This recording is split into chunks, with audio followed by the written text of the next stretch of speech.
So thank you so much everyone for joining today's webinar. And today's webinar basically primarily we are focusing on answering queries related to occupational therapy and sensory integrations. So today we have Ujjwal sir who is going to help us answering those queries which parent has asked. I would just like to share about Ujjwal sir. He's a senior occupational therapist having more than 17 years of experience in providing support to special need children by providing occupational therapy and sensory related issues.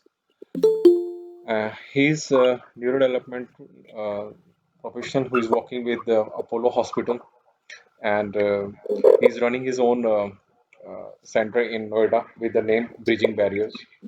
So I would request Ujjwal sir just to share something about him, and then we'll continue question answer session. Yeah. Thank you, Pramodji and his team, to giving me opportunity to share my knowledge in front of parents and professionals. And we are starting with the questions. There are actually so many questions, but time is very limited, so 1 hour. All right. So I will try to give answer of most of the questions which you have like sharing with me. So we'll start with the first questions from Monica. Monica Z is like written. My daughter is 4 years old, and can I start my question? Yeah, thank you. So Monica Z has written. My daughter is 4 years old. Even after continuous OT session from more than 2 years, her few issues are not going. Sensory issues in mouth as well as in hands and feet. Unnecessary sounds all the time. Low muscle tone, low joint attention and less focus, and lots of distractions. Almost same questions from Machendra Giriji. She's also written like 5.4 years old and sensory issues in mouth as well as in hands, unnecessary sounds and less focus and lots of distractions. These are the almost same questions. So I will try to give answer of these two questions. So first of all, I will say therapy depends upon mainly two things. First thing is a mode of therapy. What is the mode of therapy which you are taking from your occupational therapist or other therapist, and what are the frequency you are taking? So it depends upon. And third thing is also depends depends upon the severity of your child, how your child is suffered, कितना problems है बच्चे में, इस पे भी depends करता है. तो ये सारा ये 3 factors जो है mainly depend करता है. तो now अगर आपका therapist, because this is very good thing you have started your therapy from 2 years old of your child, so this is good thing. And I think so you have to see all these 3 factors, what is the mode of therapy and what are the severity of your child, and what are the frequency you are taking. Because you have written, Monica ji, this is your child is having low muscle tone. So generally we are हम लोग देखते हैं कि low muscle tone जो बच्चे होते हैं उसमें issues जो है जो इसका जो arousal level है वो थोड़ा कम होता है, जिसकी वजह से जो सेल्फ स्टिमुलेटिंग बिहेवियर्स है वो बढ़ जाते हैं उस केसेस में, और फोकस में भी इश्यूज आते हैं, सेंसरी इश्यूज बढ़ जाते हैं. तो कहीं ना कहीं मेरे ख्याल से जो लो मसल टोन है उसमें कुछ ज्यादा ही काम करना पड़ता है. इवन डे एक दिन में भी 2-3 सेशन या 2-3 बार उसको प्रॉपर वे में सेंसरी जो है डाइट और सेंसरी इंटीग्रेशंस पे काम करना पड़ता है. तो मे बी जो लो मसल टोन है उसकी वजह से आपका जो प्रोग्नोसिस है या जहाँ पे जो इश्यूज आपको अभी तक दिख रहे हैं वो हो सकता है कि उस कारण से भी वो चीज प्रॉपर नहीं हो पा रहा हो. तो मेरे ख्याल से या तो आप फ्रीक्वेंसी बढ़ाएं या मोड ऑफ थेरेपी, मतलब पहले आपको जानना जरूरी है कि क्या चल रहा है, कहाँ पे जो भी थेरेपी हो रहा है तो किस चीज पे फोकस किया जा रहा है. Which you have written like mouth और हैंड्स और फीट्स में भी सेंसरी इश्यूज हैं, तो कहीं ना कहीं अगर अराउजल लेवल लो होगा तो उसका जो अपना जो एक सेल्फ स्टिमुलेटिव ईयर्स वो बढ़ जाते हैं. तो ये एक रीजन हो सकता है. और आपका वही सेम चीज है, ज्वाइंट अटेंशन भी कहीं ना कहीं उस रीजन से जो है प्रॉब्लम रहता है, लो जॉइंट अटेंशन और लो फोकस होता है, क्योंकि अराउजल लेवल उसका लो होगा. तो बेटर है कि अराउजल लेवल पे प्रॉपर वे में आप काम करें तो हमको it will be more effective. And same issues with Machendra Giri ji. तो सेंसरी इश्यूज जो आपको माउथ में या हैंड्स में दिख रहा है, तो थोड़ा सा मेरे ख्याल से एक थेरेपिस्ट से आप बात करें कि किस मोड पे वो काम कर रहे हैं, और एक प्रॉपर गोल्स बना के आप चलें. आपको प्रॉपर जो प्रायोरिटी है उस पर आप काम करें तो हमको लगता है कि उससे आपको फर्क पड़ेगा। ठीक है। दूसरा क्वेश्चन है मधुस्मिता जी का, when can we stop OT, how do we know when to stop and how to stop.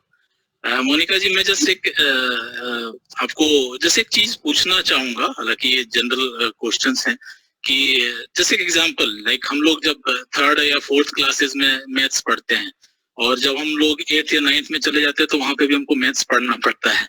तो होता क्या है, जो हमारा जो ऑक्यूपेशनल थेरेपिस्ट हैं वो एक वी कैन से कि किसी भी स्टेज पे किसी भी एज में काम आ सकता है, डिपेंड्स कि बच्चे में प्रॉब्लम्स क्या है, क्योंकि हर स्टेज में जो हमारा गोल्स है वो चेंज हो जाता है। हम लोग फंक्शनल स्किल्स पे काम करते हैं, एक एज के बाद जैसे अगर बच्चा बड़ा हो गया तो उसका एक वोकेशनल स्किल्स में क्या क्या इश्यूज आ रहे हैं, मोटर स्किल्स में क्या आ रहे हैं, तो हर एज में ओटी का रोल जो है वो चेंज हो जाता है। तो आपको जज करना है कि ओटी का रिक्वायरमेंट्स कितना है या नहीं है।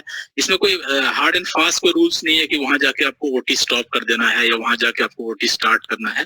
यहाँ पे कोई इस तरह का रूल्स नहीं है। आप अपने हिसाब से देखें, आप जाने क्या है ओटी और किस एज में और किस लेवल तक ओटी काम कर सकता है। बट ओटी एज ए आपको उसको आप ये जान लें कि आपको होल लाइफ भी काम आ सकता है, बट डिपेंड्स करता है। ये कोई जरूरी नहीं है कि हम एक एज के बाद उसको हम छोड़ दें या एक एज के बाद हमारा रोल जो है बहुत ज्यादा होता है, ऐसा कुछ नहीं है। हर बच्चे का अलग अलग प्रॉब्लम्स होते हैं और ओटी का जो रोल होता है वो जानना जरूरी है आपके लिए। तो उससे आपको पता चलेगा कब आपको ओटी लेना है, कब स्टॉप करना है ना। ऐसा कुछ हार्ड एंड फास्ट नहीं है कि आपको कब स्टॉप करना है ना। तो ये है। और उसके बाद ये नरेश चंद्र जी का क्वेश्चन है, how can I different between sensory issues and behaviour issues. तो जो सेंसरी इश्यूज और बिहेवियर, क्लियर कट डिफरेंस है। क्लियर कट डिफरेंस ये है कि बिहेवियर इश्यूज में हमेशा कंसिक्वेंसेस आते हैं, कि मीन्स कि अगर आप कुछ भी देखकर आपको अगर भूख लग रहा है, एग्जांपल मैं बता रहा हूँ, तो वो चीज वो बिहेवियर हो गया एक तरह से आप कर सकते हैं, कि किसी भी चीज को देखकर हमको वो करने का मन कर रहा है या कुछ इस तरह करके आ रहा है। बट सेंसरी इश्यूज में क्या होता है कि उसका कुछ टाइम ये नहीं होता है, उसमें कोई कंसिक्वेंसेस नहीं होते हैं, वो अपना इंटरनल वो अपने आप वो चीज होता है और वो कभी भी हो सकता है। बट बिहेवियर में हमेशा कंसिक्वेंसेस होते हैं। तो ये दोनों में डिफरेंस होता है। अदरवाइज ये थोड़ा सा डीप चीज है, इसके लिए थोड़ा और डिटेल में आपको जाना पड़ेगा। बट नॉर्मली ये चीज होता है कि सेंसरी और बिहेवियर में ऐसे हम लोग डिफरेंशिएट करते हैं। I would like to add here. Yeah. Most of the time, parents ask this question like, how to know, okay, this is behavioral issue or this is sensory issue. So it looks like behavioral issues comes like when we see a child see some external things, right? And Yeah. based on that, he feel like, okay, I need to do this or I want to do this. It's not about need. It's about like, I want to do this. I want to jump from sofa. I want to snatch something, or I want to beat someone, something like that. Maybe Right. they try to express themselves by doing such activities, but for other people, it's a behavioral issue, Right. right? Right. So, Yes. and mostly we have noticed this thing in non-verbal kids. Like if they are not able to communicate, then such thing occur in them. Yeah. Okay. Yeah. Definitely. Yeah, but parallelly, we see like, okay, sensory need. Maybe child having some sensory need in his hand and he want to tap his hand somewhere. Maybe Yeah. by doing this he's making noise, which other people not liking that. Okay, for them it's a behavioral issue, but Yeah. that child Actually, is sensory issues leads to behavior issues. You can say like sensory की वजह से behavior आ रहा है. This is due to sensory issues maybe. Like you are telling ना कि जो social behavior जो term होता है ना, behavior term हम ही लोग उसको define करते हैं. Like जैसे अगर उसको sensory issues है तो कहीं ना कहीं अब socializations नहीं है उसमें. जब वो repeat करेगा, जब sensory issues उसका जो सीख ज्यादा करेगा, तो कहीं ना कहीं वो behavior में convert हो जाता है. तो you can say कि ये वहाँ पे social behavior दिखाता है. तो डिफरेंशिएट आपको ऐसे ही करना है कि प्योर सेंसरी है या सेंसरी विद बिहेवियर है या ओनली बिहेवियर है. So you have to see it. Right. I won't take your much time in that because we have a lot of questions. But yes, we do require a kind of session where we can much talk about like, okay, these are sensory issues, and sensory issues can be fixed by occupational therapies plus Yeah. some diet plus medication also. Yeah, Right? definitely. Yeah. So Definitely. yeah, we'll discuss on it in later webinars. So let's continue. Yeah, definitely. Okay. Now, another question is how to teach an autistic child when he is aggressive. Vidya Suresh, she's a teacher, I think. Yeah. I think she's asking about like in classroom behavior and like these type of things. So, aggressive behavior, how to teach an autistic child when he is aggressive. Aggressive में you have to see it कि सबसे पहले तो which what you are like कब वो aggressive दिखा रहा है. So you have to see this is called ABC.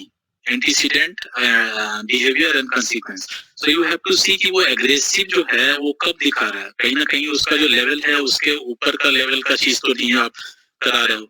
इसके अलावा कि वहां पे जो उसका एराउजल लेवल है प्रॉपर एराउजल लेवल है कि नहीं है या अदर इश्यूज आ रहे हैं. एग्रेसिव क्यों दिखा रहा है. You have to see the cause of aggressive and उस पर आपको काम करना पड़ेगा कि एग्रेसिवनेस के लिए जैसे अगर उसको ब्रेक चाहिए, मोमेंट्स ब्रेक होता है क्लासरूम में भी. अगर कंटिन्यू क्लास हो रहा है तो maybe he wants to break like, तो वो आपको चेक करना पड़ेगा किस वजह से वो एग्रेसिव दिखा रहा है एंड उस पर आपको काम करना पड़ेगा. Otherwise one thing I am telling you कि जब भी वो एग्रेसिव दिखा है तो अपोजिट आपको एग्रेसिव नहीं दिखाना है. You have to be calm down. आप काम डाउन होंगे तभी उसका एग्रेसिवनेस जो है वो कम होगा. अदरवाइज अगर आप ही एग्रेसिव दिखाएंगे तो वो चीज और बढ़ते ही जाएगा. तो you have to work on his behaviour. Okay, and you have to see the cause of aggressiveness. Okay. So another question is Usha from Usha Rathore. My daughter eat Borolin cream, soap, paper, crayon, clay. How to stop this? Okay, actually I think she cannot differentiate between food items and non-food items. So उस पे काम करना पड़ेगा थोड़ा कि उसके वो बीच में कैसे हम डिफरेंशिएशन बता पाएं कि ये फूड आइटम्स है नॉन फूड आइटम्स है. दूसरा कारण ये भी हो सकता है कि उसका सेंसरी इश्यूज की वजह से उसको कहीं ना कहीं वो ज्यादा वहाँ पे फीलिंग चाहिए होता है. तो you have to like rule out कि कहाँ पे इश्यूज आ रहे हैं. वो या ड्यू टू सेंसरी इश्यूज आ रहे हैं तो या फिर वो कॉन्सेप्ट नहीं आ पा रहा है कि फूड आइटम और नॉन फूड आइटम के बीच में क्या इसको खाना चाहिए नहीं खाना चाहिए. तो you have to see it. Okay. There are two more parents who asked this question. So, what's your opinion on OPT, oral placement therapy? I mean, does it make any relevance here to go with it, or what do you say? Because there are kids who understand this is not eatable or this is eatable thing, but still they like to just eat that. It's effective. Oral replacement therapy it's okay. It's effective because ये जितने भी new therapy आते हैं ना प्रमोद जी, जो भी आपका जो ओरल प्लेसमेंट थेरेपी या अदर थेरेपी जो आते हैं कहीं ना कहीं वो एविडेंस बेस्ड होते हैं. उस पे वो रिसर्च होता है, उस पे प्रॉपर वे में काम किया जाता है, फिर देखा जाता है कि उसका कितना इफेक्ट है बच्चे में. एंड मेरे पास तो उस हिसाब से फिर जो है उस पे थेरेपी के लिए रिकमेंड किया जाता है. तो कहीं ना कहीं oral replacement therapy really it's effective. But I have not seen like मैं कभी इस पे काम नहीं किया हूँ, सो आई कैन नॉट से so many thing about this oral replacement therapy, but may be it will be effective. Okay, but you think like okay, it could be a sensory issues. Maybe he's getting that type of feel by eating or touching those objects. Your voice is breaking. Yeah. Pramod ji? Yes. Okay. So I Can you say loudly? okay. My question was like, is it? It could be. Okay, I guess he dropped off. Change करेंगे? Yeah, sure.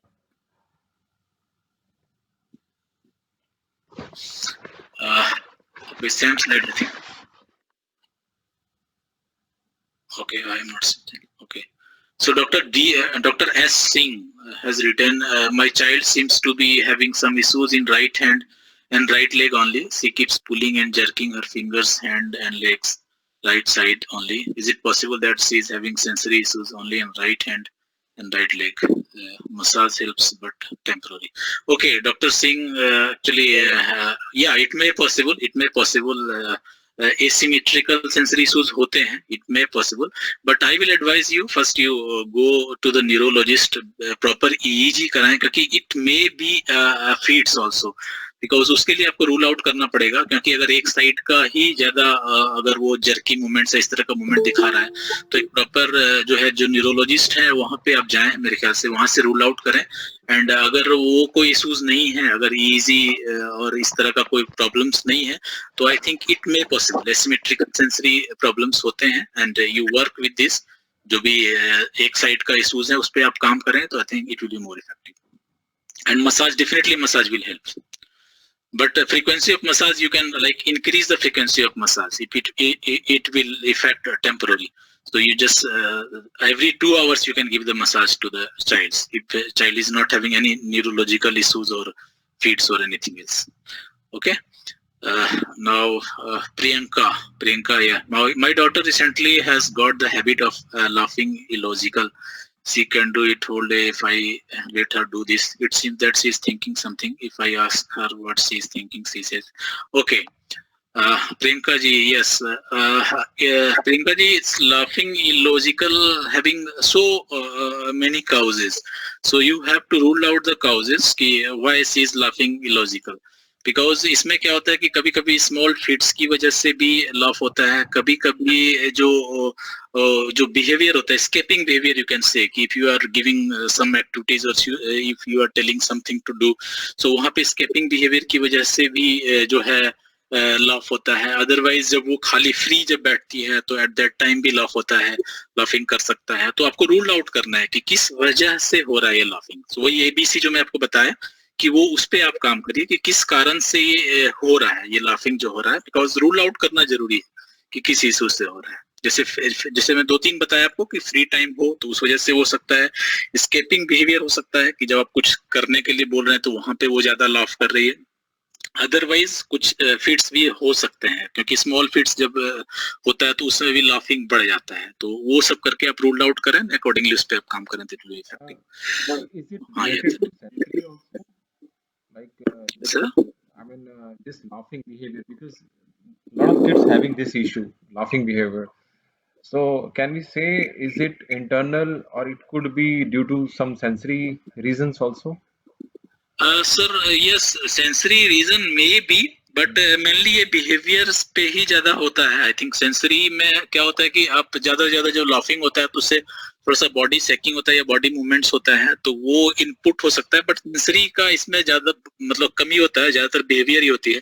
तो may be आपको वही मैं बताया 4-5 जो rule out है वो आपको करना है। ज्यादातर बिहेवियर इशूज ही है, सेंसरी कमी है इसमें। मेनली फीड्स भी हो सकते हैं और बिहेवियर इश्यूज ज्यादा हमको लग रहा है कि उस वजह से भी होता है।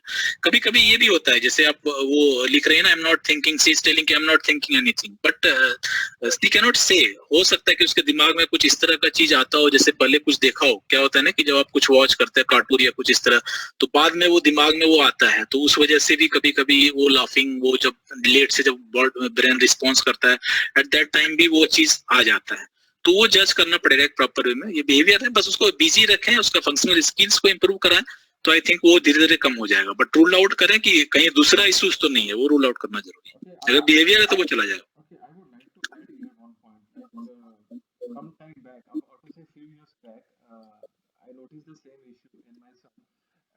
Okay. We were taking homeopathy that time. So after, I mean, changes into the medicine, I mean, we asked that doctor like, okay, this is the issue which we are facing, and they given the medicine, and it helped us.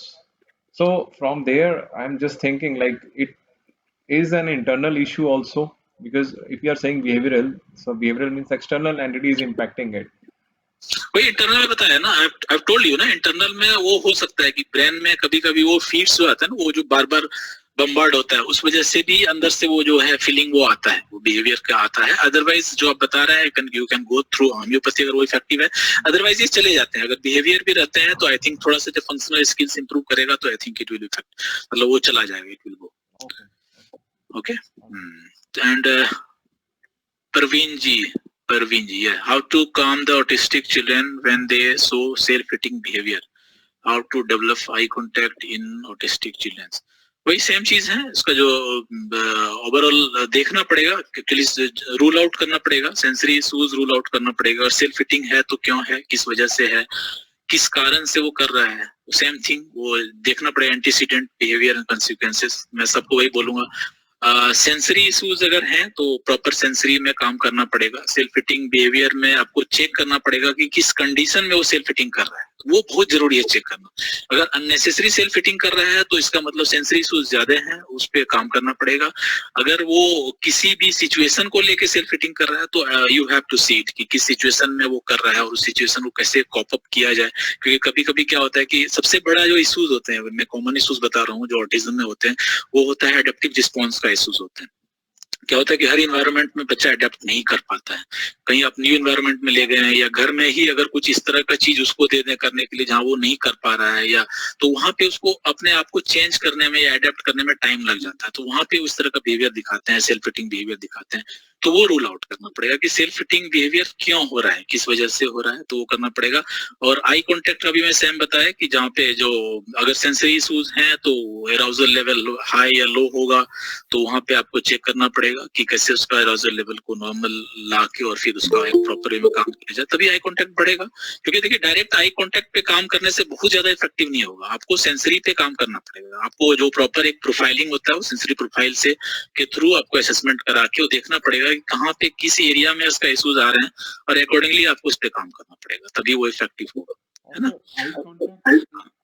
Eye contact is an issue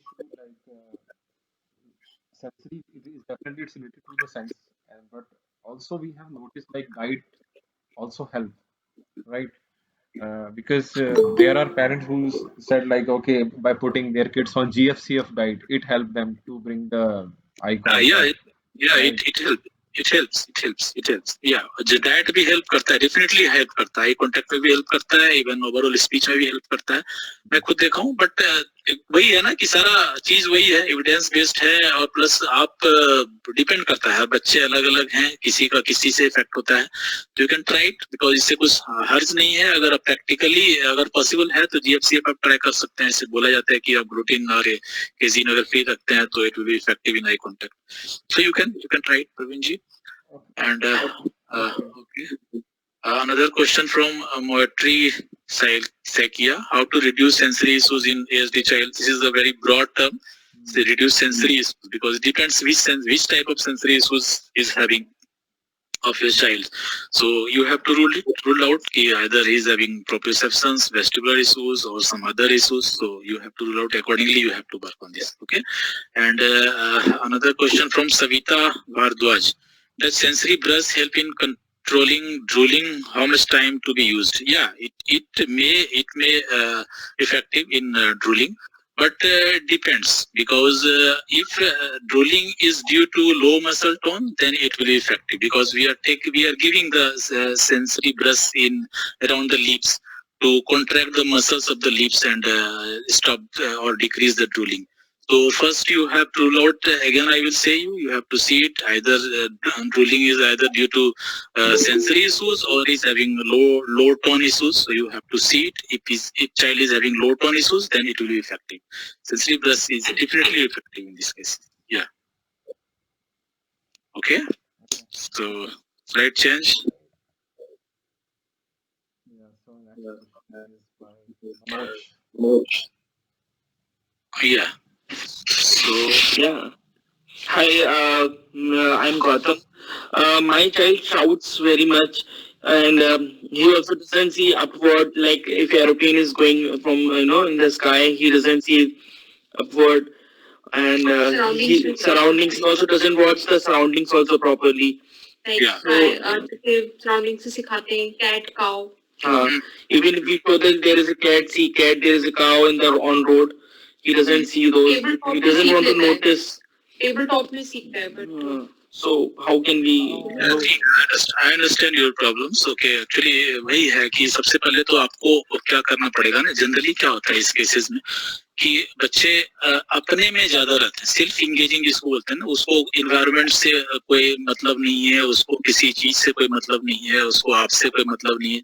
generally क्या होता है कि वो अपने आप में ज्यादा रहता है, लाइक लॉस टाइप का बोल सकते हैं कि आपको कुछ भी आप दिखाएं तो वो उतना ज्यादा फोकस नहीं करता है। सराउंडिंग में आप जैसे बता रहे थे, यू आर टेलिंग कि कुछ आप दिखा रहे हो तो वो नहीं करता है। तो इसके लिए करना क्या पड़ेगा कि आपको सबसे पहले तो उसका देखना पड़ेगा कि किस चीज में इंटरेस्ट आ रहा है। You have to see the interest of your child, कि किस चीज में इंटरेस्ट आ रहा है, पहले वो आपको थोड़ा सा जज करना पड़ेगा। अकॉर्डिंगली फिर उसके थ्रू आप बहुत कुछ करा सकते हैं।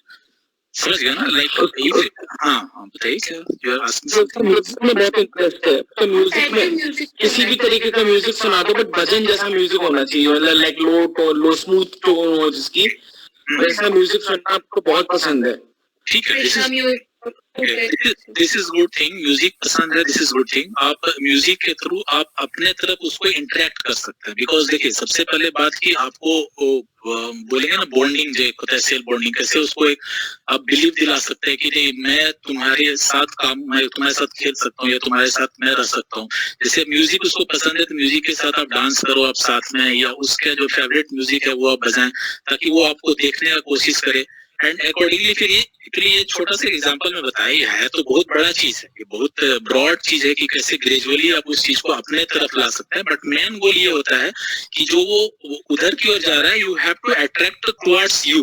पहले आप अपने तरफ उसको अट्रैक्ट करें टॉयज के थ्रू या अपने थ्रू जो भी है, और उसके बाद धीरे धीरे उसका जो स्किल्स को इम्प्रूव कराएं तो वो चीज कम हो जाएगा। ये वाला चीज होता है जनरली ऑटिज्म ऑटिस्टिक चाइल्ड्स में ये होता है कि वो जो है ज्यादातर वो अपने में ज्यादा रहता है। तो you have to interact with, you have to give the exposure, mainly you have to give the exposure of environment, exposure of people, exposure of objects and exposure of everything. So it depends only exposure. So you have to give the exposure and techniques to give the exposure. Okay. फिर अगर आप बताते हैं कि नहीं वहाँ देखो animals हैं, तो वो नहीं देखेगा, क्योंकि वो ज्वाइंट अटेंशन उसको बोलते हैं कि जब आप कोई चीज पे फोकस कर रहे हो आपके साथ साथ अगर वो बच्चा फोकस कर रहा है, this is called joint attention.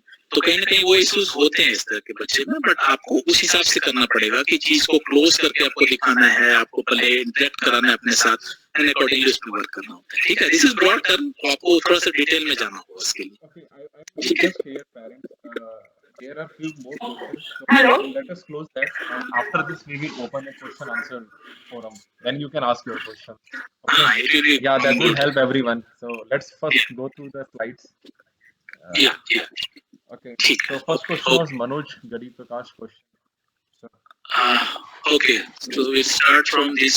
How to choose from various established approaches for the child with ASD. Okay, so it depends upon your child and it depends upon your priorities because hello. yeah. Please.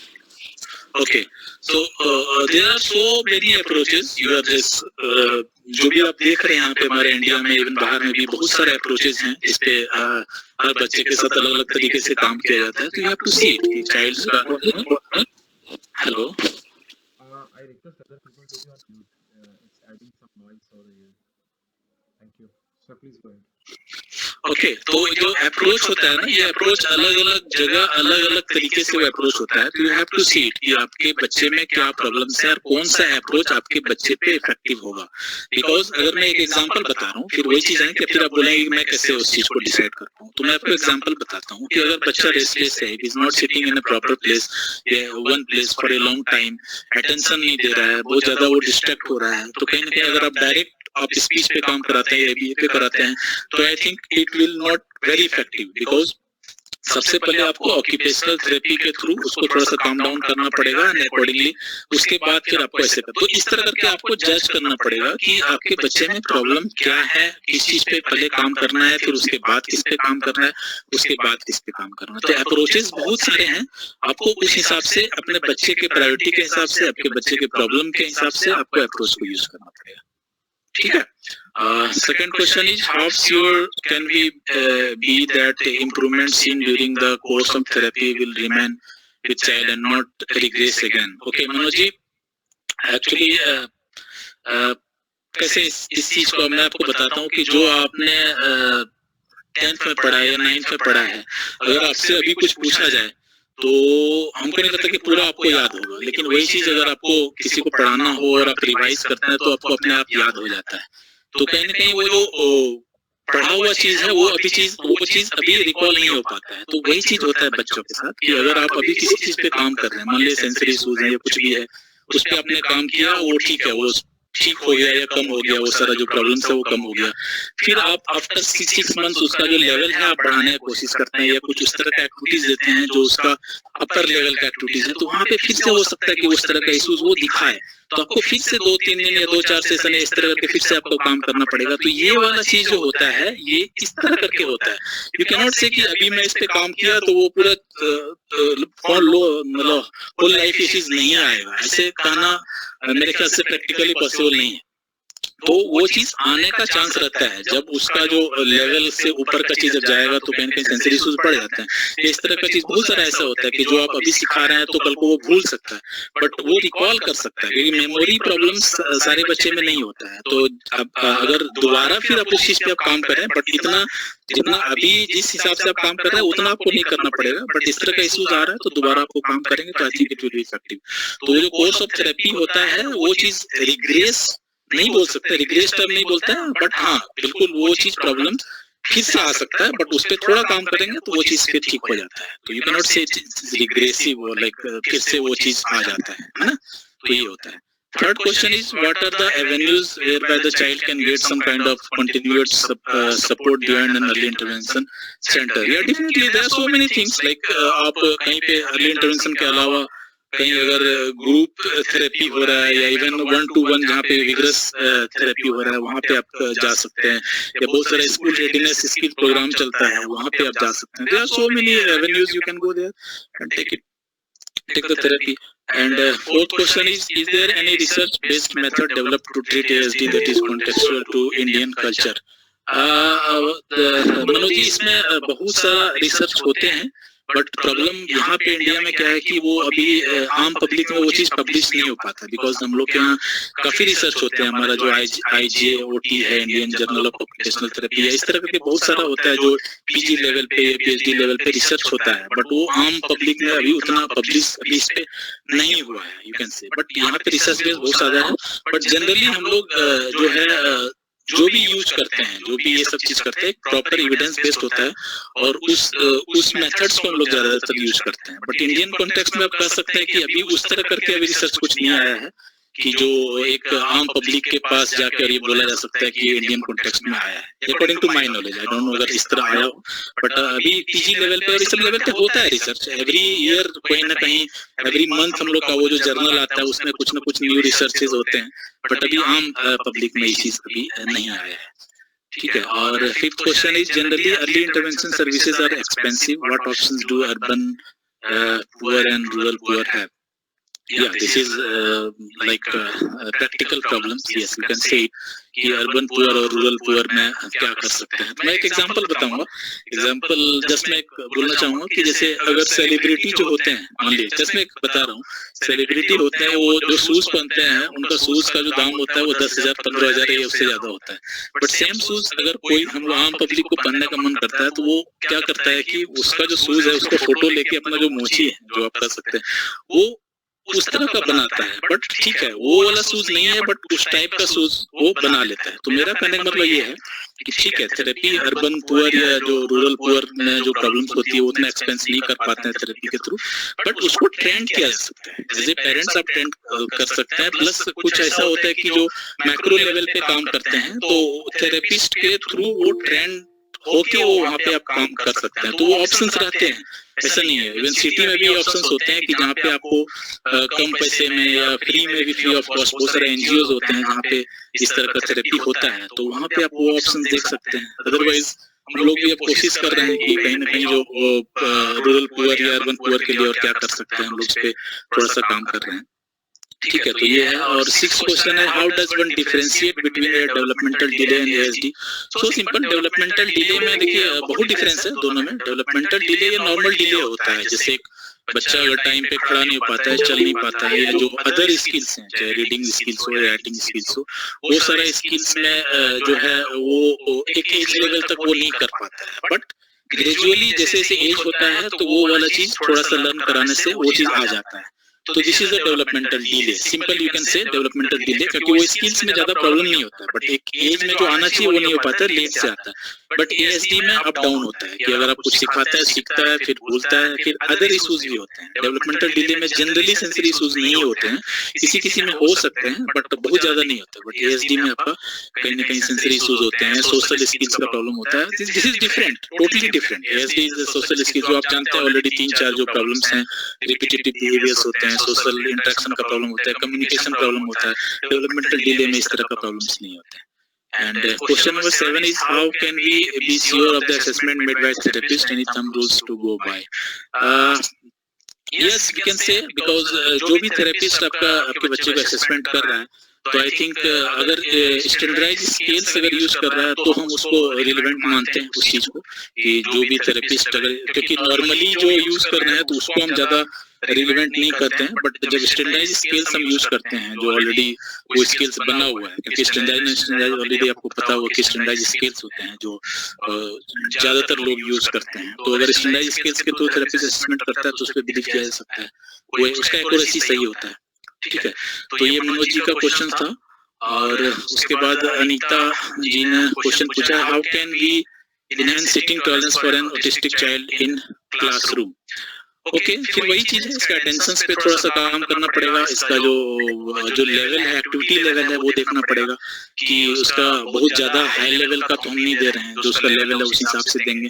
Plus उसको एक movement break देंगे, plus इसके अलावा फिर उसमें देखेंगे कि distraction बहुत ज्यादा तो नहीं हो रहा है क्लास में। क्लासरूम में जो सिटिंग पोजीशन है उसको एक प्रॉपर सिटिंग पोजीशन रखेंगे जहाँ से बहुत ज्यादा डिस्ट्रैक्ट नहीं हो। बोर्ड से या टीचर से उसको क्लोज रखेंगे ताकि जो उसको बोर्ड क्लियर कट दिखाई दे। There are so many things, तो it depends upon the individual child कि उसको issues क्यों आ रहा है, क्लासरूम में क्या प्रॉब्लम हो रही है, तो accordingly you have to work on this.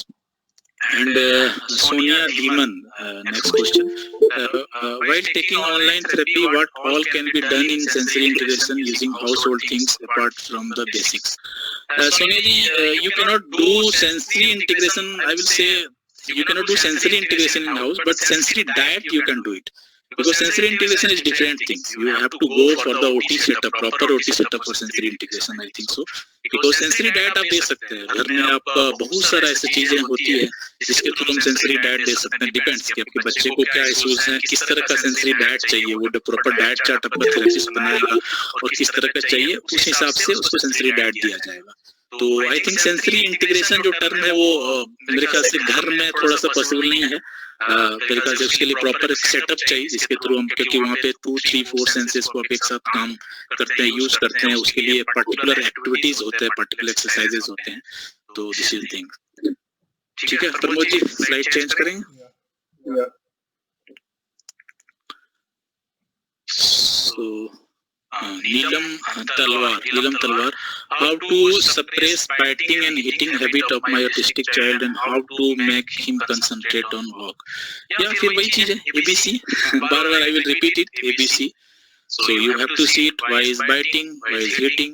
तो वो देखना पड़ेगा किस कारण से, किस वजह से ये चीज हो रहा है, उस वजह पे थोड़ा कंट्रोल करना पड़ेगा। कैसे उसका जो बिहेवियर है उसको कैसे काम डाउन कर सकते हैं। अगर पर्टिकुलर उसी कारण से बार बार ये चीज हो रहा है लाइक बाइटिंग या हिटिंग, तो उस पे काम करना पड़ेगा। और वही है, वर्क कंसंट्रेट तभी करेगा जब उसका जो अराउजल लेवल एक प्रॉपर होगा एंड प्रॉपर एक जो स्किल्स है उस पे आपको काम करना पड़ेगा। और जब स्किल पे काम करेंगे तो अपने आप ये सारा कंसंट्रेशन और जो भी है, जो हिटिंग बाइटिंग ये सब भी कम हो जाता है। तो ओवरऑल डिपेंड करता है कि every child literally is different. तो कहीं ना कहीं उसका क्या इश्यूज है, किस तरह का प्रॉब्लम है। अगर आप if you like don't mind कि अगर आपको लगता है कि नहीं आपका चाइल्ड का कोई वीडियो है, कुछ इस तरह का चीज है कि किस सिचुएशन में कहाँ पे क्या कर रहा है, you can share with me या प्रमोद जी, तो अकॉर्डिंगली मैं आई कैन एडवाइस यू। उस तरह करके आप बता सकते हैं। मैं सबको बोल रहा हूँ, मैं सबको ये बात बता रहा हूँ कि आपको, और आपको लगता है कि मैं ये actually this is a common question, so I am giving the answer of this question, but every child is different. सब बच्चे का अलग अलग एडेप्टिव रिस्पॉन्स होता है, अलग अलग लेवल होता है, तो अकॉर्डिंगली फिर उस पर काम कर सकते हैं। ठीक है। And Jyoti Gulia ji, does sensory issues affect children's concentration power? Yes, definitely, because sensory main जो concentration issues आते हैं बच्चे में मैक्सिमम वो sensory issues की वजह से ही आते हैं। आप खुद सोचो कि ब्रेन जो है वो कहीं ना कहीं हमारा एक प्रॉपर प्रोसेस पे नहीं जा पा रहा है, तो इसीलिए कंसंट्रेशन नहीं हो पाता है। आप अगर खुद आप इस चीज को, मैं I am giving the example, जैसे मैं अराउजल बार बार बोल रहा हूँ इस चीज को, मैं एक एग्जांपल देना चाहूंगा कि जैसे अगर आप सो के उठते हो आप जैसे मॉर्निंग में, तो और आपके साथ या फिर आप रात में मान लिया कि आपको आप सोने जा रहे हो, तो उसमें आपका रेजोल लेवल बहुत ही लो होता है, आप नींद में होते हो। अगर आपको कोई चीज बोला जा रहा है कुछ, तो कभी कभी आप उसको इग्नोर कर देते हो बिकॉज आप उसमें नींद में होते हो, तो कहीं ना कहीं वो ब्रेन जो है उसको रिलैक्स चाहिए, वो चीज चाहिए, तो कहीं ना कहीं आप कंसंट्रेट नहीं कर पाते हैं, या फिर आप सोते समय आप मूवी देखते हैं या कहीं पे कुछ देखते हैं तो आप उसमें कंसंट्रेट नहीं कर पाते हैं, क्योंकि आपका जो अराउजल लेवल है वो लो होता है। तो आपको उस हिसाब से देखना पड़ेगा, but concentration level definitely sensory issues की वजह से लो हो सकता है। And another question from Rajneesh Sakre ji, what is the effect of convulsion in autism child? Yeah, definitely it like autism child में प्रॉब्लम्स करते हैं कन्वल्सन। जैसे आप लोगों को पता ही होगा, कन्वल्सन अगर होता है तो कहीं ना कहीं वो ब्रेन पे प्रेशर देता है या ब्रेन पे प्रेशर पड़ता है। अगर ब्रेन पे प्रेशर पड़ेगा तो डेफिनेटली वो प्रॉब्लम्स होगी, तो convulsion definitely it affects the autistic child. So Deva Raji, how to overcome mouthing of 6-year boy on the spectrum? Of late, our son is pressing his chin very hard on our face, shoulder, etc. If it was a behavior, how to modify this behavior? Same thing. I think you already got the answer. Like अगर वो वही चीज है कि अगर वो face को या जो भी है वो चीन को प्रेस कर रहा है, तो क्यों कर रहा है वो आप देखें ना, आप क्यों कर रहा है। अगर आप वो कुछ बोल रहे हो, आप कमांड दे रहे हो या कुछ उसको ऐसा कुछ करने बोल रहे हो जो उसको उसका इंटरेस्ट का चीज नहीं है, या ऐसा कुछ कर रहा है जो उसका लेवल से ऊपर का चीज है, जो वो उसका बॉडी नहीं कर पा रहा है वहाँ पे, तो वो चेक करना पड़ेगा। तो वो चेक करेंगे और उस पर काम करेंगे तभी वो इफेक्टिव होगा। ठीक है देवराज जी। ओके, और हाँ, हाउ टू ओवरकम माउथिंग, बस माउथिंग के लिए वही ओरल मोटर, ज्यादातर ओरल मोटर पे हम लोग काम करते हैं। माउथिंग में देखते हैं किस वजह से हो रहा है, ओरल सीकिंग होता है बहुत सारे बच्चे में, तो आपको जितना भी ओरल मोटर जो स्किल्स है उस पे काम करना पड़ेगा, either blowing, sucking and everything like chewing tube, you can use the chewing tube, Z vibe and all these things. तो ओरल सेंसरी पे आप काम करें तो it will effective. And Sasirekha ji, how to identify vestibular and proprioception issues? Yeah, you have to you have to know about this. What is the vestibular and what is the proprioceptive? हालांकि definitely you know it, इतना दिन में ये पता चली गया कि vestibular जो हमारा जो बॉडी सेंस है उसको फील कराता है, वेस्टिबुलर है कि we are moving here and there, तो वो जो सेंसेस हमारे काम करते हैं this is called vestibular. And proprioception is the joint sense, when we are sitting somewhere we are feeling the joints, and when we are holding some things we are feeling the joints, is the proprioceptive sense. तो यहाँ पे issues जब आएंगे तो definitely बच्चे को, अगर depend करता है बच्चे पे, अगर कोई चीज को अगर आप मान लीजिए लिखने के लिए दे रहे हैं तो आइदर पेन को बहुत ज्यादा प्रेस करके लिखेगा या बहुत लाइटली प्रेस करेगा, तो इट डिपेंड्स। वेस्टिबुलर में भी वही होगा, वेस्टिबुलर में you have to see the body position, head position mainly, कि जैसे ज्यादातर वो जब चलता है तो गर्दन का जो मूवमेंट्स है वो ज्यादा होता है, या चलने में बैलेंसिंग इश्यूज भी हो सकते हैं कि बहुत ज्यादा hyper hypo, you have to see broad में थोड़ा सा चेक करना पड़ेगा। बट जनरली आप ये जान लो कि वेस्टिबुलर प्रोप्रियोसेप्टिव इश्यूज होंगे तो कहीं ना कहीं वो बच्चा रेस्टलेस होगा, कहीं ना कहीं वो कंसंट्रेशन लेवल उसका कम होगा, लो वॉकिंग हो सकता है, लाइक कोई भी चीज को आप उठाने के लिए दे रहे हैं तो प्रॉपर वे में नहीं उठा सकता है, राइटिंग के लिए वो प्रॉपर राइटिंग नहीं कर पाएगा। So there are so many things, swing से डरेगा, ऊपर जाने में डरेगा, जैसे कोई हाइट पे जा रहा है तो वहाँ पे उसको प्रॉब्लम होगी। तो इस तरह करके आप आइडेंटिफाई कर सकते हैं, तो वो आपको प्रॉपर जो ओटी है वही आपको प्रॉपर बता सकते हैं कि क्या इसमें इश्यूज है। But generally as a parents आप इस तरह का आइडेंटिफाई करें कि उसकी वजह से कोई फंक्शनल अगर प्रॉब्लम्स हो रही है तो you have to see it कि वेस्टिबुलर प्रोप्रियोसेप्टिव है। And another question from Anita Kumari, how to teach expressive and receptive skills to a autistic child? Actually this is question for speech therapist I think so, but yes expressive और receptive वही चीज है, आपको already ये चीज पता है क्योंकि आप ये टर्म यूज कर रहे हैं expressive and receptive. Receptive is like we are saying something to the child can understand what you are saying, this is receptive and expressive, and he is giving the response to you, this is the expressive। तो आपको उस हिसाब से instruction पे आपको काम करना पड़ेगा. You have to give the like prompt अलग अलग. जैसे अगर इंस्ट्रक्शन पे काम नहीं कर पा रहा है चाइल्ड में, अगर प्रॉब्लम हो रही है तो आपको प्रॉम्प्ट देना पड़ेगा. प्रॉम्प्ट में भी अलग अलग प्रॉम्प्ट होता है. एक होता है वर्बल प्रॉम्प्ट होता है, एक होता है फिजिकल प्रॉम्प्ट होता है. तो अलग अलग तरीके से प्रॉम्प्ट देना पड़ता है. फिर प्रॉम्प्ट को धीरे धीरे कम करना पड़ता है. तो वो बच्चे पे डिपेंड करता है कि किस तरह का उसमें स्किल्स हैं और कैसे कैसे ग्रेजुअली उस चीज को आगे बढ़ा सकते हैं. Expressive skills mainly speech therapist काम करते हैं. जो बोलना या जो कम्युनिकेशन है, this is expressive skills. So overall this is the answer. And I saw how to eliminate and control verbal skimming, especially in older children. So वही है, वर्बल स्किमिंग का भी वही है, सेम प्रॉब्लम्स है. ओरल मोटर पे आप काम करें, आई think it will be effective. Verbal skimming ये कर सकते हैं, ओरल हो गया या ऑडिटरी हो गया. एंड अगर आप सेंसरी इंटीग्रेशंस पे आप काम करते हैं, डिपेंड्स. जैसे ओल्डर चाइल्ड की आप बात करें तो सेंसरी से ज्यादा हमको लगता है बिहेवियर पे आपको काम करना पड़ेगा. बिकॉज अगर वर्बल स्किमिंग है तो आपको ज्यादा से ज्यादा इसका जो एनर्जी लेवल है उसको थोड़ा प्रॉपर वे में चैनलाइज करना पड़ेगा. और ओरल मोटर पे भी आप काम करें. प्लस वही चीज है कि वर्बल स्किमिंग का जो सिचुएशंस हैं वो देखना पड़ेगा, एंटीसीडेंट देखना पड़ेगा कि किस सिचुएशन में वर्बल स्किमिंग हो रहा है, एंड अकॉर्डिंगली फिर उस पे आपको काम करना पड़ेगा. ठीक है. Now we have how many minutes? 10 minutes.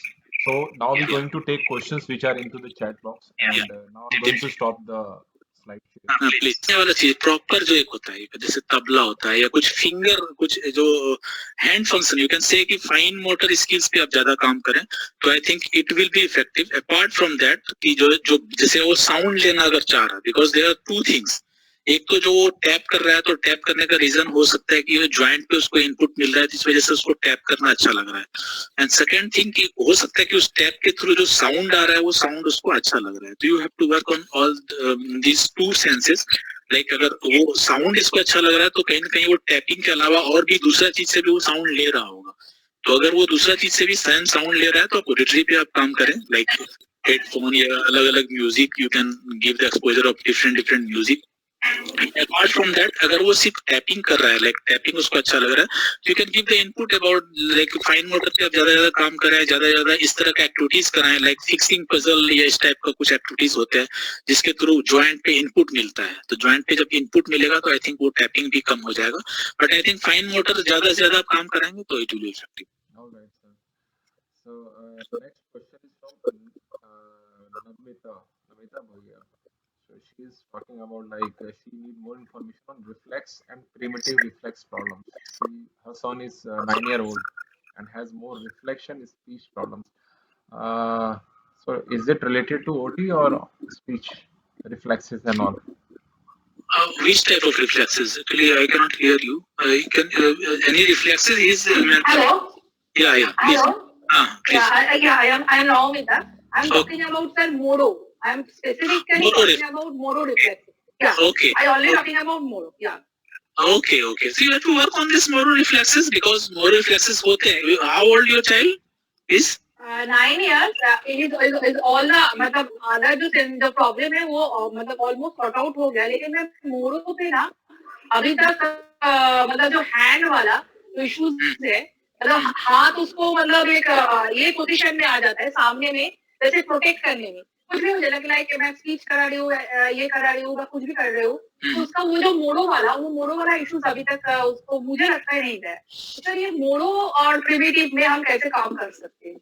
Actually, it depends. वही है ना, प्रिमिटिव रिफ्लेक्सेस तो आपको ब्रॉड टर्म हो गया ना. प्रिमिटिव रिफ्लेक्सेस जो भी है मतलब आप बोल रहे हैं कि सिर्फ मोरो रिफ्लेक्सेस में है. प्रिमिटिव रिफ्लेक्सेस में सिर्फ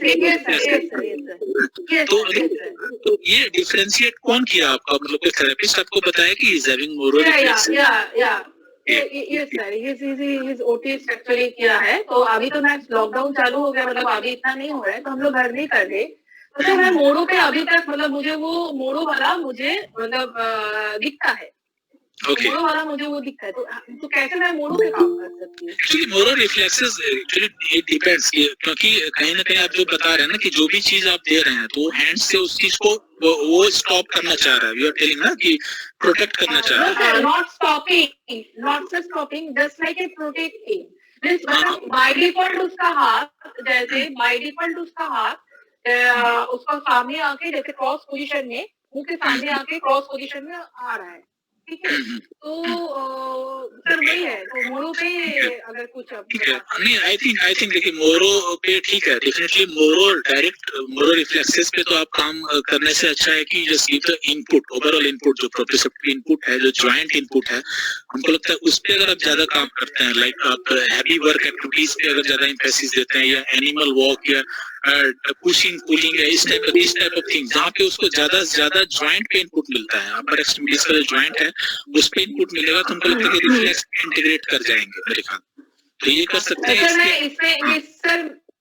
सर मैं एक बात बताना चाहती हूँ, मेरा इधर ओपन जिम है, तो जिम में जो पुश आउट वाला जो है ना, जो ओपन जिम में रहता है ना, जो आई एम फ्रॉम नागपुर, तो सर वो वाला वो मतलब बहुत अच्छे से कर लेता है, तो उसमें उसका कुछ इश्यूज ही नहीं है। मतलब अगर जो जॉइंट अटेंशन बोल रहे हैं उसमें उसको जॉइंट अटेंशन क्योंकि वो he is doing very okay, I understand. देखिए इश्यूज कुछ नहीं रहता है, अगर आप बच्चे को हम एनिमल वॉक करा रहे हैं, डेफिनेटली वो वॉक करता है, उसमें इश्यूज नहीं होता है, वो उसके लिए हमको नहीं कराना है कि वो इश्यूज उसमें हो तभी कराएं। पुशअप हम इसलिए कराएंगे कि उसको बार बार जब इनपुट मिलेगा, बार बार ब्रेन में जब वो बम्बार्ड होगा, तो अपने आप जो मोरो रिफ्लेक्सेस है वो इंटीग्रेट हो जाएंगे ना कहीं ना कहीं।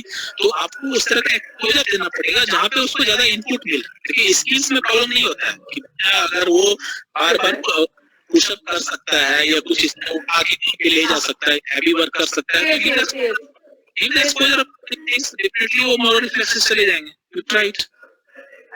सर मैंने ट्राई किया, मतलब अभी तक नहीं किया, इसीलिए मैंने मेरा आप अगर कुछ मोरो में अगर कुछ और कुछ बता पाए अगर पॉसिबल हो पाए तो just send me with the video. मैं यही जानना, मतलब जैसे प्रमोद जी का नंबर है, मेरा भी नंबर स्क्रीन पे है, just send me the video कि इस तरह का मोरो रिफ्लेक्सेस में कहां पे, क्योंकि पर्टिकुलर आप बोल रहे हैं कि हैंड्स का ही ज्यादातर उसको प्रोटेक्शन कर रहा है।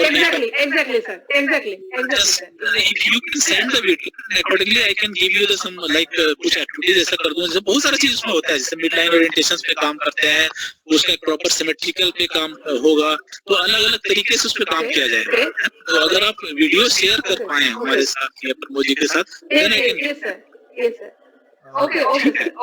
Sure. Thank you, sir. And we can plan such webinars in coming days, right? Where we said like, okay, we will discuss about sensory issues in detail. Yeah, so we will take care of these topics also over there, and you can share a video with me. I mean, or sir directly. Okay, next question is from Sanjeev. Yes, sir. Yes, sir. Yeah. Sanjeev Singh. I'd request other folks to be on mute because it's echoing now. So Sanjeev Singh said like jumping at one spot when exiting happens most of the time. Frequent urination and potty issues related to anxiety.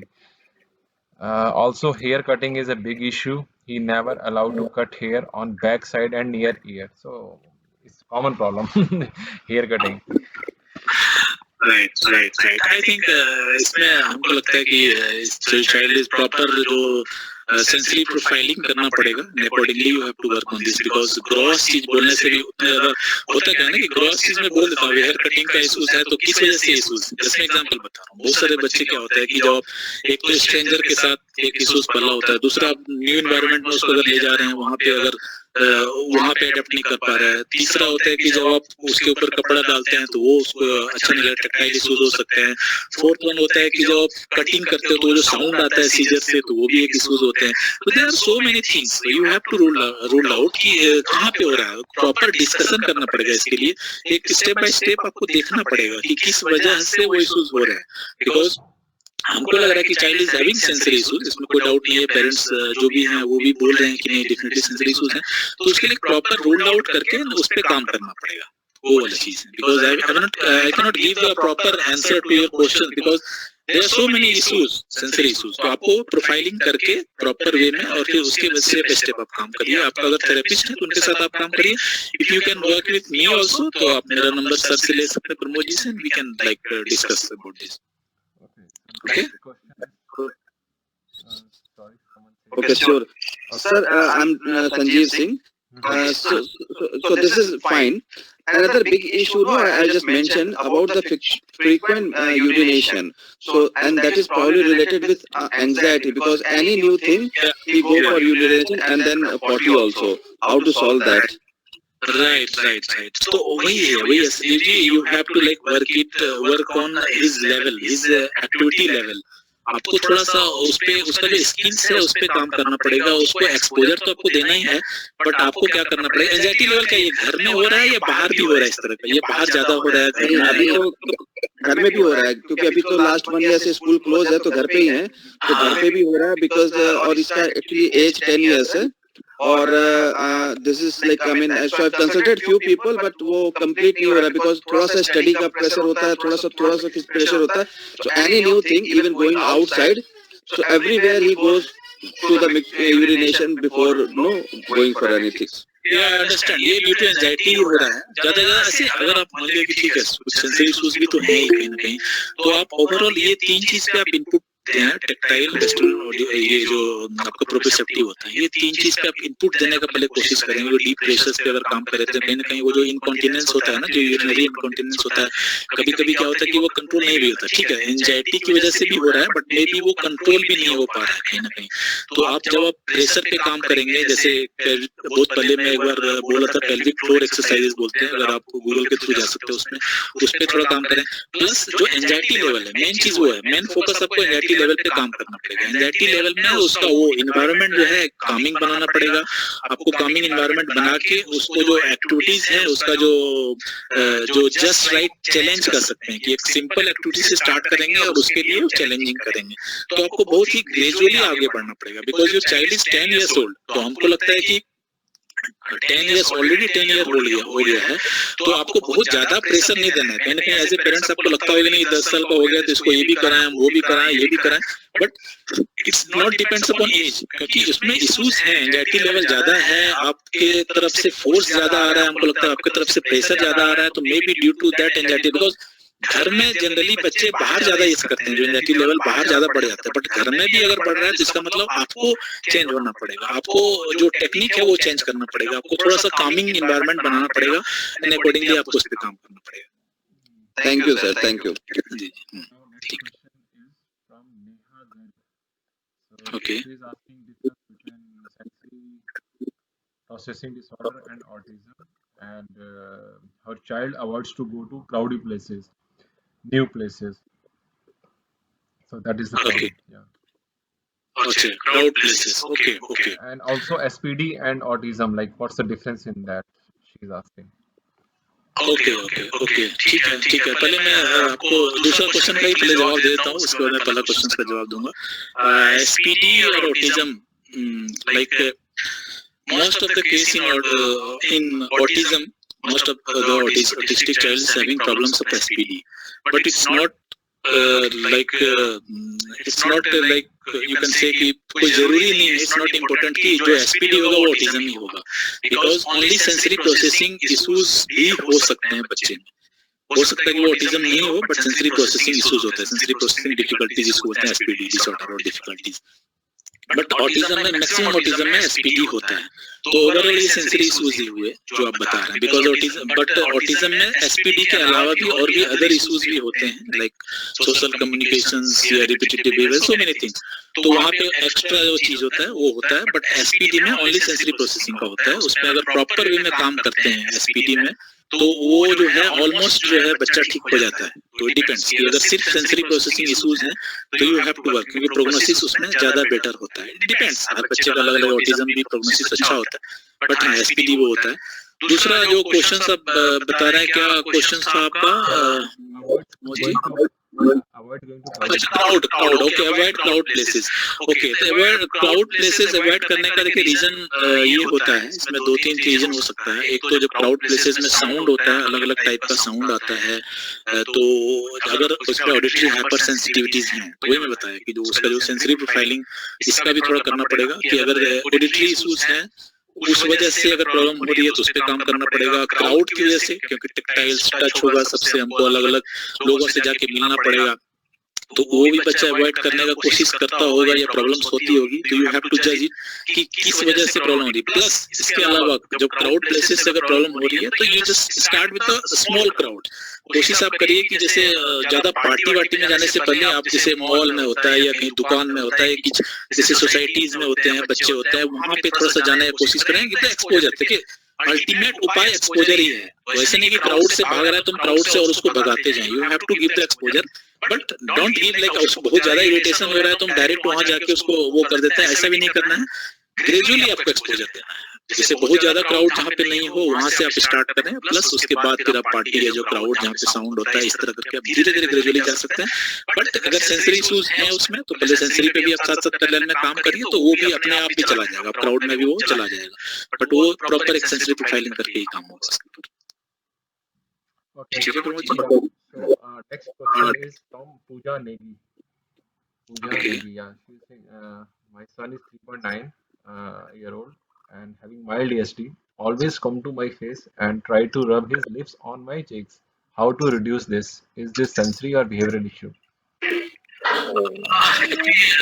You can say it's sensory issues तो उसको नहीं बोल सकते, because वो थोड़ा सा attention seeking you can say कि आपके साथ वो अगर रब करना चाह रही है वो देखना पड़ेगा, रोल आउट करना पड़ेगा। अगर ठीक है जो भी है सेंसरी इश्यूज भी है या वो जो अटेंशन सीकिंग भी है तो इसके लिए यही चीज है कि आपको जैसे आपके फेस से अगर वो रब करना चाह रहा है तो वो आपको देखना पड़ेगा कि कहीं दूसरा चीज से भी वो रब कर रहा है क्या। अगर सेंसरी इश्यूज होंगे तो कहीं ना कहीं अदर चीज से भी वो रब करने का कोशिश करेगा, बिकॉज वो वहाँ पे अच्छा फील कर रहा है आपके साथ रब करके। अगर वो इमोशनल है या जो एक बोल सकते हैं कि अटेंशन सीकिंग है या आपके साथ ज्यादा इंटरेक्ट करने की कोशिश कर रहा है, मे बी एक मोड ऑफ कम्युनिकेशन भी हो सकते हैं कि आपके साथ वो कम्युनिकेट करना चाह रहा हो, तो वो आप देखें कि कैसे आपको कम्युनिकेट करना है। अगर चाइल्ड जो है छोटा है या कुछ भी ऐसा है तो सडनली आपको हटना नहीं है, इस तरह करके कुछ नहीं करना है। ठीक है स्टार्टिंग में अगर वो करना चाह रहा है तो डेफिनेटली आप करिए, बट आपको जज करिए कि ये कम्युनिकेशंस का एक पार्ट है कि आपके साथ वो कुछ कम्युनिकेट करना चाह रहा है, आप उसके साथ खेलिए, आप उसके साथ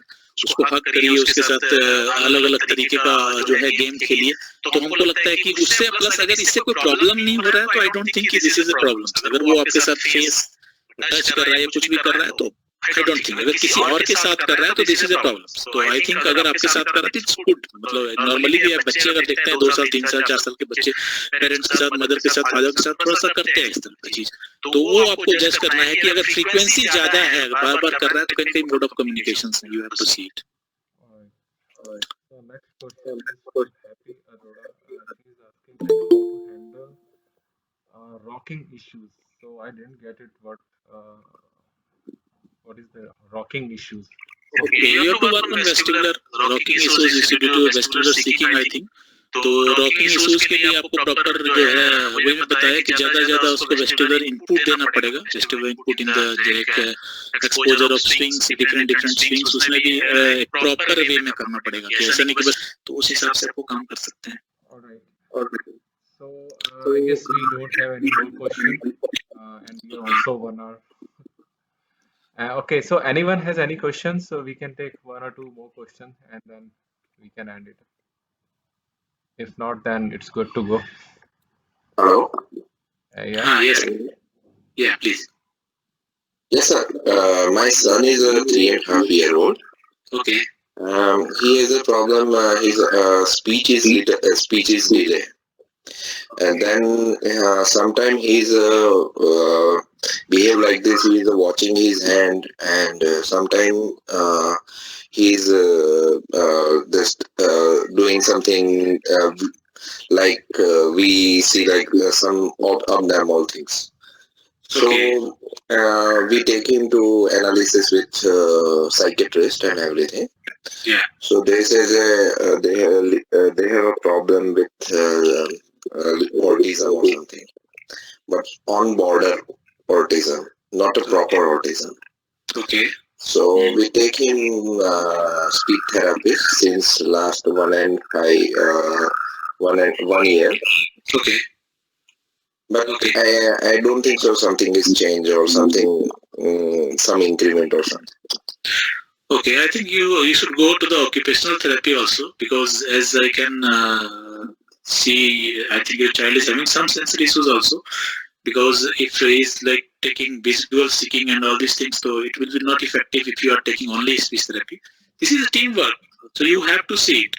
What are the problems and which problems can solve which therapist. So you have to see it. So I think occupational therapy is effective in these cases, because I think so your child is having some sensory issues. as Okay, you say. okay. Okay, so you just, if you are having any occupational therapy nearby you, you can go there and visit here. If you can consult me, you can consult Pramod sir also. So accordingly, I can give you the advice. Yeah, yeah. Okay, okay. Okay. Thank you. So, anyone has any question, or we can end it? Priya, Yeah, your daughter, take it. question.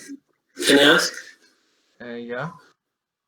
My name is Pawan. I am from Hyderabad. I am a 3.6-year-old kid who is on autism. We are going twice a week OT and 5 days EBA. Okay. But this 2 days a week is not sufficient for him. I mean, there is no reduction in his symptoms. He's always on running, always moving. We asked many times the OT, sir, like, what can be done to reduce this? So they are telling we are giving as per our plan, like 30-40 minutes of heavy work and then 5-10 minutes of some 5 minutes. But I'm not feeling any difference in that way. So what is the way out? Looks like he's having sensory issues like proprioceptive, vestibular, and auditory also probably. How to identify that I'm not getting it?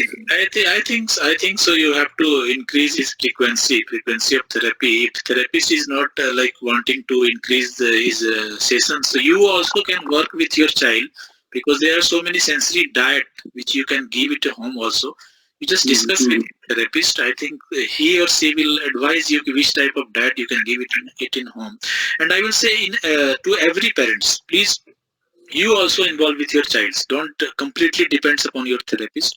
You also involve with your child. At least you should give the sensory diets. I'm not telling about the sensory integration, but at least you can give the sensory diet. But you have to work in guidance of your therapist, not yourself, because it may positive effect, may negative effect. So it will be good if you work with guidance of your therapist. Using a weighted jacket, is it beneficial, sir? I mean, is it harmful or is it beneficial? So we noticed that in the OT, weight jacket, when he wears weight jacket and does the work, sometimes we feel it temporarily he will be a little bit on a lower side, lower energy. But can we use it at home also during activities? Is it harmful or is it advisable? No, it's not harmful. It's not harmful. If you are giving the heavy jacket, it's not harmful. But don't give in maximum frequency. You can give like when you are doing something with him, like when you are doing some activities with him.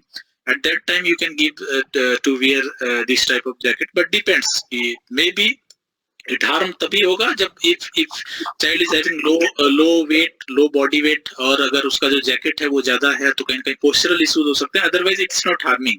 अगर आप ज्यादा भी बनाते हैं तो it's not harming. I'm telling you, it's not harming. It will be effective, good effective. Yeah, just last question. He's of 17 kg, and what is the maximum weight that we can give? Any rough idea? So it's generally it's 1/4 of body weight. If child is having 24th, then you can give like 6 kg weight jackets.